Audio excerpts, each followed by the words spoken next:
Hello, everyone. Welcome to Live from New Amsterdam.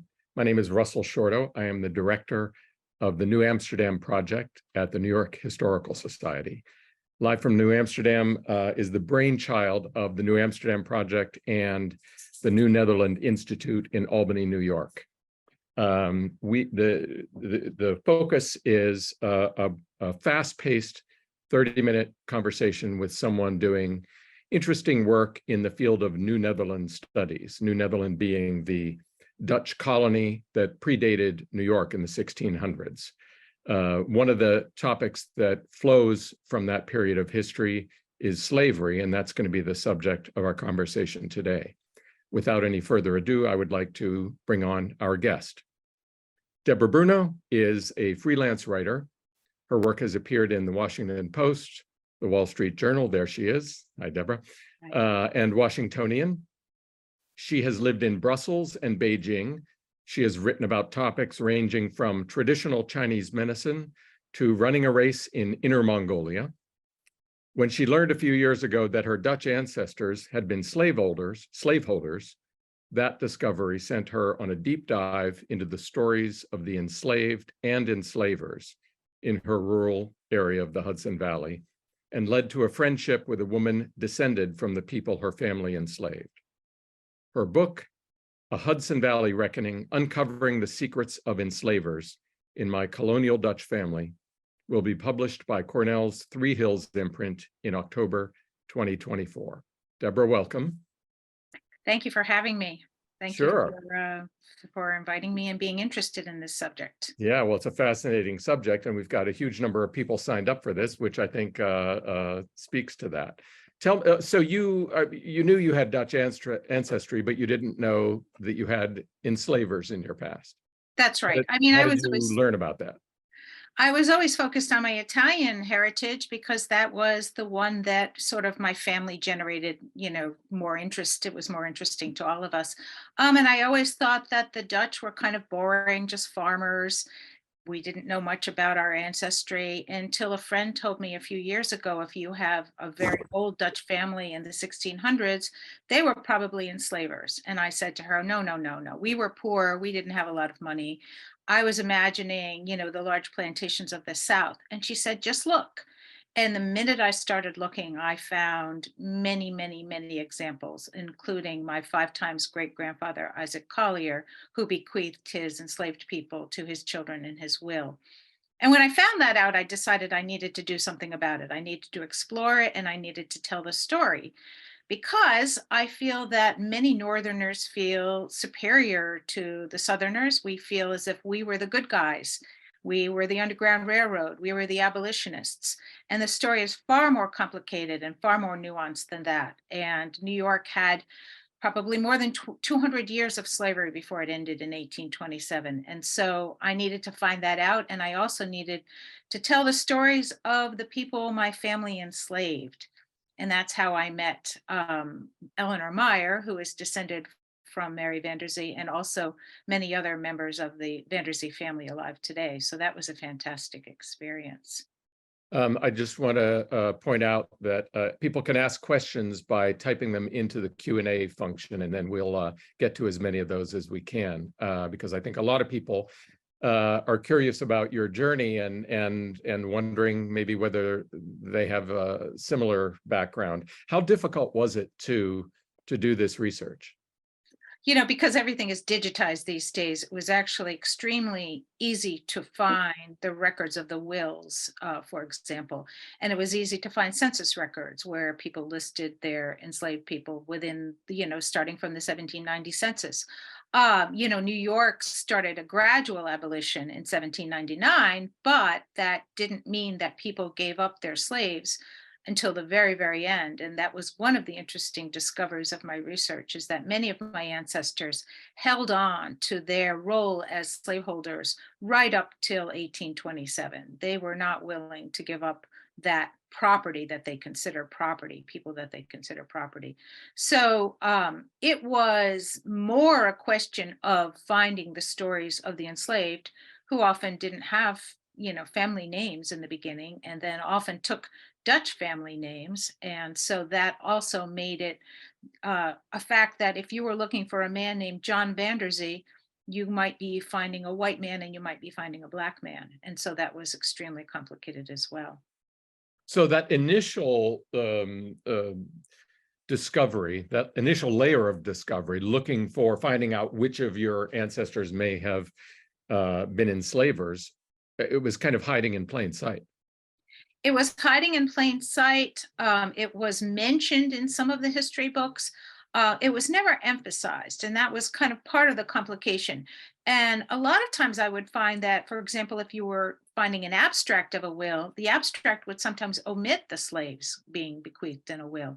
So there was a certain amount of whitewashing. There was a certain amount of evidence being there, but a kind of a collective shrug of the shoulders. Well, it wasn't that much, and it wasn't that bad, and it wasn't that harsh, all of which is not true. Right. So what was I don't know if it's possible to generalize, but in a particular family, in a particular generation, did they have a farm with one or two enslaved Africans, or was it more extensive than that, or were you able to determine? Most commonly it was one or two enslaved people on their farms, but I did find some ancestors who had 6 or 7 people. So, you would think of them possibly as family units, but it wasn't clear whether they were or not. And also very easily sold around to other families in the area. So you might have an extended Black family who would be living in one of the small towns. But generally, it was somewhere between 2 people and 6 or 8 people. That was the general extent to it. I mean, this is after all live from New Amsterdam. We focus on the Dutch period. So let's go back to that, the Dutch roots. Who were the first people who came from Europe, and did that first generation immediately, were they enslavers, or did it take a bit? Well, the history of slavery in New Netherland is kind of a general, gradual, slow increase in slavery. So my earliest ancestors who came in the 17th century, but I'm talking about sort of 1650s and 1660s. The earliest evidence that I found of an actual ancestor of mine who purchased a man was Klaus van Petten in 1682. So that was at the sort of the far end of New Netherland itself. But I'm sure that there were enslavers earlier than that. I just couldn't find actual original records for that. And it really didn't increase until the 18th century, where it became not only a sign of conspicuous consumption, a sign of wealth to have slaves, but also a practical, and this was the argument that Dutch were practical, they needed help on the farm. And so they would purchase Africans to work on their farms. So you mentioned a woman, what was her name? Eleanor, what's her last name?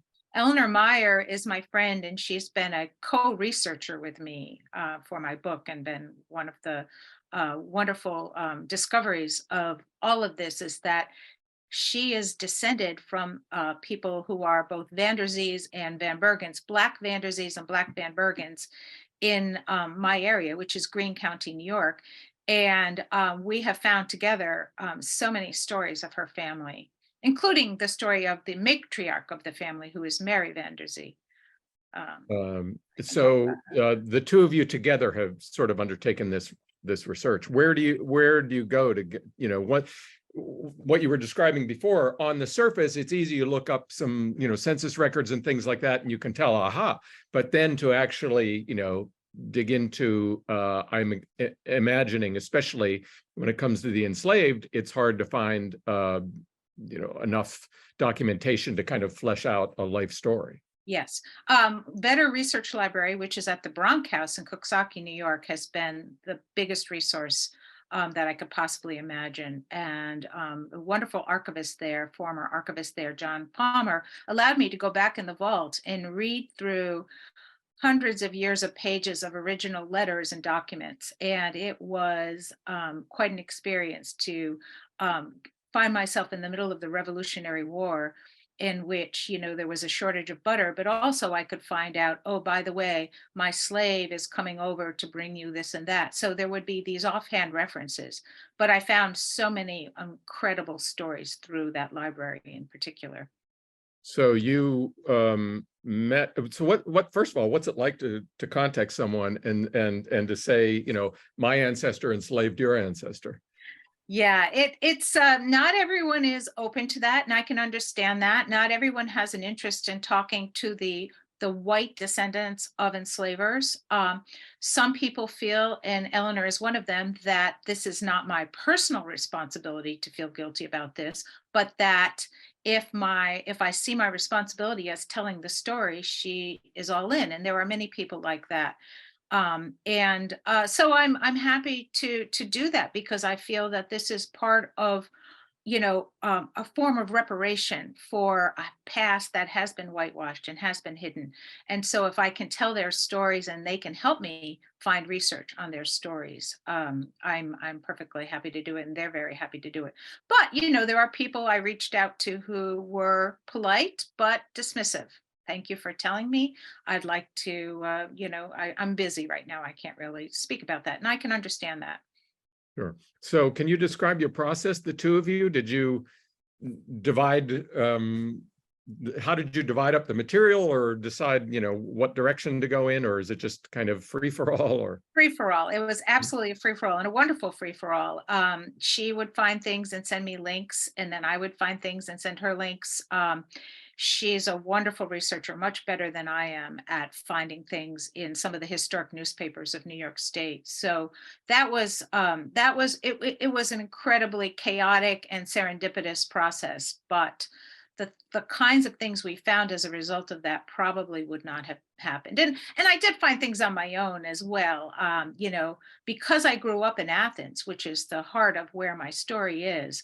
I know the houses in Athens. My mother still lives there. And so I have been back hundreds of times over the years. And so if I know, for example, of a house in Athens where a young boy named Jim, 16 years old, ran away in 1811 and stole a lion skin coat, I can picture where that house is. I know where that house is. I can stand in front of that house and picture this boy running off, to freedom, I hope. Yeah, yeah. Talk about some of the individuals. We were talking earlier, and you started to give me some names. Mary Vanderzee, or I don't know if you pronounce Vanderzee or Vanderzee. How do they pronounce it? I think we generally pronounce it Vanderzee, but Okay. I could see how it could be pronounced differently. But she was born in 1802, so she was born in the twilight period of slavery. Her parents were enslaved, but she was technically born free. The question is that most of the people born in that period were owed a period of 25 to 28 years of indentured servitude. So they were treated as enslaved people, and they were not treated any differently than enslaved people. And so what happened was she was raised in the family of a Hotelling. Hotelling is in my family tree, Conrad Hotelling, and gave birth to her first child at the age of 13. We have DNA evidence to think that those first few children were probably fathered by someone in the Hotelling family. So there's that also ugly part of the history of slavery in this country that we found pretty strong evidence of. But Mary went on to live till 106, I believe. And on her 100th birthday, there were newspaper articles about her. So we have evidence of her that goes well into the 20th century, which was also a wonderful gift. Most people don't get that generous gift of a long life that way. You just referred to DNA evidence. How did that come about? Did you arrange Eleanor that, did. or? Eleanor did the test, and she found that she had DNA links to people in the with Hotelling family I connections. see. So Eleanor, your research partner, did the DNA test herself, and found that through Mary Vanderzee and presumably one of your white ancestors, Right. that's how her line came into being.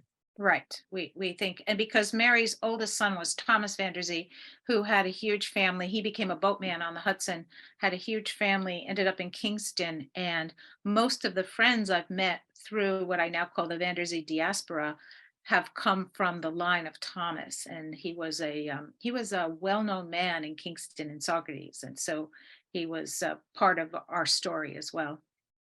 How do you what's the structure of your book? Is it individual stories, or are we following you, or what's the how did you do it? It's there's a chronological structure to it, but it's also kind of a combination of history and memoir. So I talk a little bit about the origins of slavery in New York, but I also talk a lot about my own process of discovery and then meeting Eleanor and meeting the Vanderzee family. And through that, I do progress chronologically. So I start in the 17th century, go to the 18th century. And so I'm weaving in what we have found from this very rural area with larger stories as well. So it's a mixture, but it's generally narrative. Hmm. Hmm. But which is basically from the 1600s to today, I guess. To today, yes, yes, Uh-huh. because I've met people who are alive today who are actual descendants of these families. Right. Um, uh, you're also a Bronk. Now, this is the as in the Bronx, Jonas Bronk, the same Uh, family. it's unclear whether the Bronx in New York is connected to the Bronk family of Cooksaki, but probably most likely. But yes, my four times great grandfather Caspar Collier married a woman named Anna Bronk, who was descended from the Bronk family in Cooksaki. And the Bronk family in Cooksaki were sort of notorious for holding on to slavery for the longest period of time. So it's an interesting, and they were one of the big wealthy families of the area. So Mhm. they were, and the Bronk House today is well preserved and a beautiful place to visit. And so it's an important thing to know that there are still sites that people can go and see and imagine what it must have been like in the 18th century. Sure. So, how many individuals do you discuss in the book? Do you have a well? Ah, Let me put it this way: how many family groups? The Bronx, the Vanderzees. I mean, how many? how many family groups? Yeah. I would say on my family, dozens. I should count that up, but I don't know. But I have Van Vechtens, Bronx, Van Valkenburg, Collier, Vanderzee, Vandenberg, Van Bergen. You can pretty much name a Dutch name in the Hudson Valley, and I can find a connection to it. Hmm. Hmm. So it's been fascinating to kind of know. And of course, if you go back 5 or 6 or 7 or 8 generations, you have many hundreds of ancestors that you can count. Sure. So Yeah. So, and then it's always the case when you're writing a nonfiction book. Where do you limit it? I right, always think that, writing a story is a matter of like the yes. beginning and the end. Once you have those, then in here is the story. How did you determine that? I was trying to limit it to my towns, where I grew up, because for me, the powerful element of this is where I took my first steps. This is where I spent the first 18 years of my life.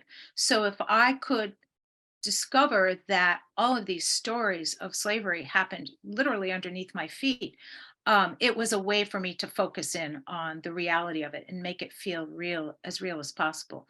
But these stories happened, of course, all over New York State. It wasn't just Greene County and the Hudson Valley. Right. But it was important for me to narrow it that way because I could have gotten into the Schuylers a great deal. I could have gotten into other large families of the Hudson Valley that really lived for and enslaved for a long time. But I really did narrow it that way through my region. Yeah. Let me get to some of the questions here from people. And by the way, feel free to type questions into the Q&A. Someone asks, what happened in 1827 that changed the situation? You referred to that year. 1827 was the end of slavery in New York State. So everyone born before that time was technically free, especially the enslaved people who were born before July 4th, 1799. But if you were a child born on July 3rd, 1827, you still owed a period of your young years as an indentured servant. So slavery ended and didn't end at the same time. I mean, it was a form of slavery to be considered an indentured servant. You were not free. You could not just come and go as you pleased. So 1827 was the hard stop for many people, and many enslavers did start to gradually manumit their enslaved people over those years, over those last few years, but it wasn't everyone by a long extent. And not everyone told their enslaved people that they were free. There was a little bit of a sort of a whitewashing there too. Incredible. That whole story is a story in itself. That Yes. as I think you called it, the twilight era, when it was supposedly over, but in fact it wasn't, because some people in the family would be freed and other people had another 25 years of slavery. Right. Um, the other question, this keeps changing here. Okay, well, this is the big question. The Dutch had a reputation for tolerance. How did they themselves square the notion of enslavement? That is a really good question. They did have a reputation for tolerance, but they were also much more sort of personally conservative. They didn't like change. So the Dutch farmers in the Hudson Valley were the ones who were the most resistant to the gradual manumission process in the state. They were the ones who kind of fought back because they wanted to avoid giving up their property. But and in fact, when I found my research, I would find that it was remarkable for a Dutch farmer to be against slavery to the extent that it would be mentioned in a textbook. This one was not, or in a history book. This one was against slavery. He was known to be against slavery. That's how remarkable it was.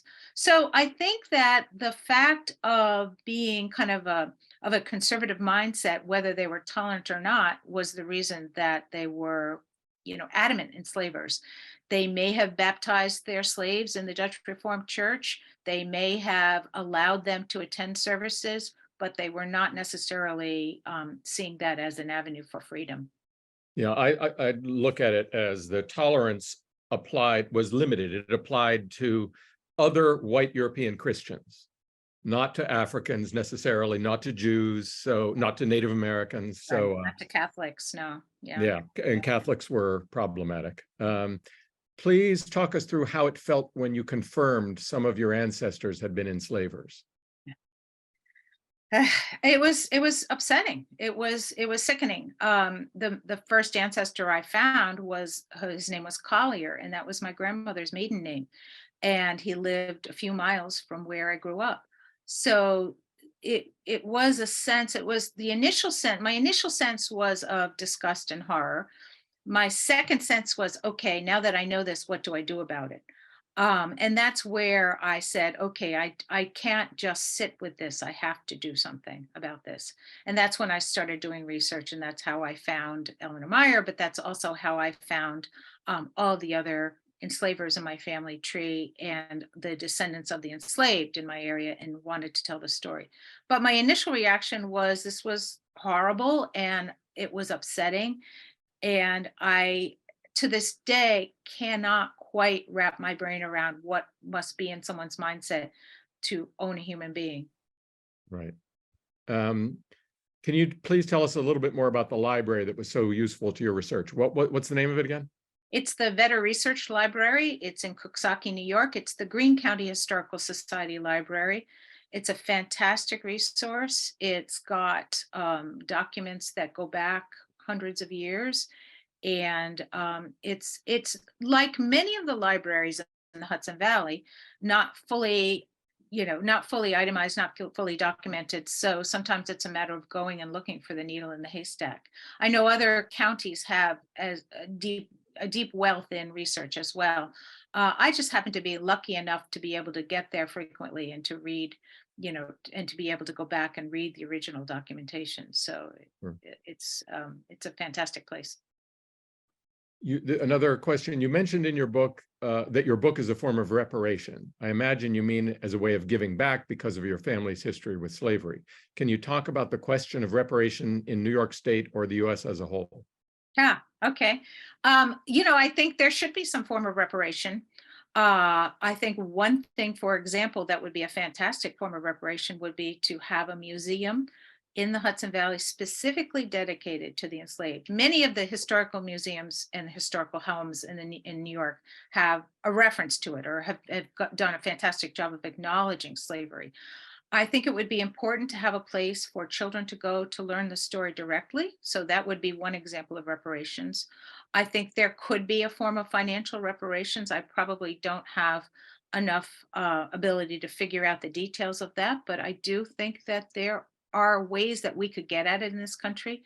Of course, as we come on the Supreme Court deciding that affirmative action is not necessarily a good thing. So we have a fraught time in our country, and I don't know how politically far we could get with this. But I know New York State has at least started the process of talking about reparations.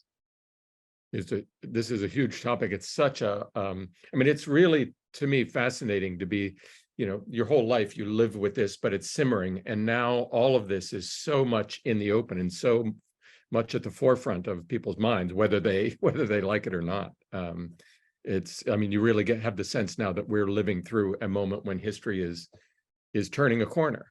I hope so. I think it would be important to have people understand why it's important to recognize these things. Another question, do you have any thoughts about the recent removal of the Philip Schuyler statue in Albany due to his history with enslaved people? I actually went up and visited him just before they took the statue down and tried to get a sense of the statue.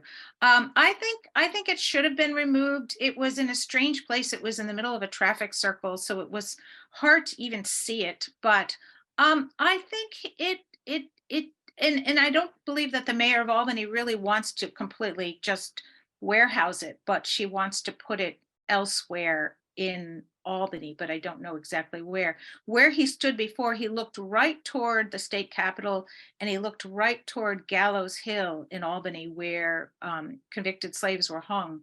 And so it was ironic that he was looking at that. It's an interesting question of where to put it, but I think it didn't need to stay there in that spot. I think it was good that it did come down. So you're making a distinction based on not whether it should exist at all somewhere, but the exact placement of it. Yes, I think it's a question. I mean, I think it's an interesting question of what do we do with all these monuments? I'm not a big fan of statues and monuments. I don't think that they really tell you that much or teach you much. So I'm sure that Albany will find a place for it, but I don't know where it would be. Did you learn how to read 17th century Dutch in order to complete your research? And what was the process like for you? I did not. I do not read Dutch. I can read handwriting, 17th century and 18th century handwriting in English, but I cannot read Dutch. We're very lucky with Charlie Gehring at New Netherland Institute, who has devoted his life to translating many of the Dutch records. So many of those records have been translated over the years, and I've found incredible resources thanks to him. But I didn't really need to learn to read Dutch because most of my family history was sort of in the era of time where they were transitioning out of reading and writing in Dutch and going into English. So I did find records in Dutch in Better Research Library, but they were limited. Mm-hmm. Great that you gave a shout out to Charlie Gehring. He's watching you right now, so I'm glad that that you got to do that. What did you hope to get out of this journey, and did you get it? I hope to tell the story, to kind of tell a fuller story of history, of this history of enslavement in New York State. And I think I've done that. I've also realized as I did the research that this is not over. This research will go on for many, many years. And the more we learn, the more we realize how much there is to still discover.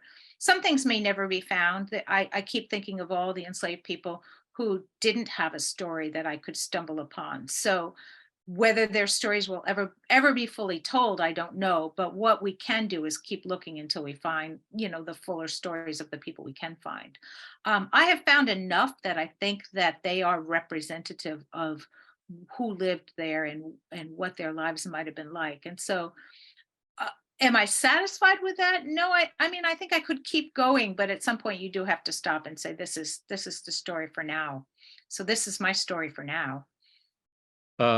Last question, and an appropriate one. Can you please tell us the title and publication date of your book again? Yes, the short title is a Hudson Valley Reckoning, and the publication date is October 2024. I will be happy to speak to everybody and anybody about this book once it comes out. Okay.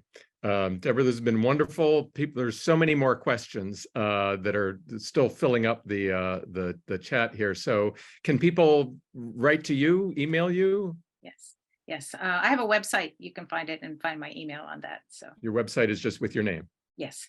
Okay, that's great. Debra, thank you so much for being with us, and have a good day, everyone. Thank you.